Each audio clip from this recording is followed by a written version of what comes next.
Instagram blend feature not showing? Can't invite your bestie for those fun reels or story combos anymore. Don't panic, because in this video I'm going to show you exactly why it is missing and how can you bring it back in just a few taps. Solution 1. The first thing first, go to settings on your phone and select apps.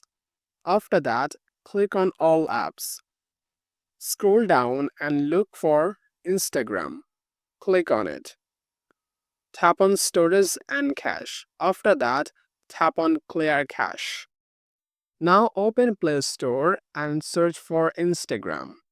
If you're using old version of it, then update it if any updates available. Now check is your problem fixed or not. If not, let's go to another step. Solution 2. First, let's clear one thing. On Instagram Lite don't have blending feature. So if you're using Instagram Lite, you will not find this feature. Only Instagram official apps has this feature. Additionally, Instant blend feature work when you and your friend follow each other. If your friend is following you, you are not. The same thing if you follow your friend but your friends don't follow you, then it will not appear. So first make sure follow each other. Once both are following each other, then restart your phone. After restarting, give it a few hours. It takes up to 24 hours and blend feature magically appears. And that's it. This is a way you can get instant blend feature on Instagram.